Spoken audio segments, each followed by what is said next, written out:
আমি আজকে একাত্মতা ঘোষণা করছি এই কারণে, আমি আমার সন্তানের হত্যার বিচার চাই। আমি বিচার চাই, আমি বিচার চাই। এই বিচার আপনাদের নিশ্চিত করতেই হবে। আমার সব সন্তানের কাছে আমার অনুরোধ, আপনারা আমার সন্তানের হত্যার বিচার করুন। কারণ হাদির শেষ ইচ্ছা ছিল যদি মৃত্যু হয় তবু যেন আমার মৃত্যু বিচার হয়। আমি এই বিচার চাই। ইনসাফের বাংলাদেশ চাইলে যদি মৃত্যুবরণ করতে হয়, আর কত রক্ত দেবে আমাদের সন্তানেরা? আর সহ্য করার ক্ষমতা আমাদের নাই।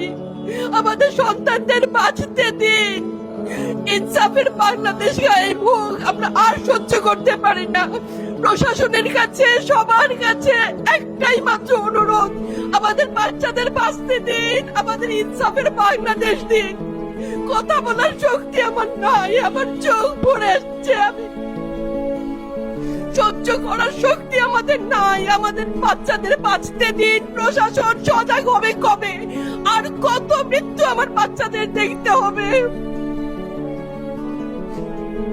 আমি কথা বলতে পারছি না। আপনারা সবাই আমার বাচ্চা হাদির জন্য দোয়া করবেন, আমাদের বাচ্চাদের জন্য দোয়া করবেন, আর ইনসাফের বাংলাদেশ যেন কায়েম হয় সেজন্য দোয়া করবেন। আসসালামু আলাইকুম।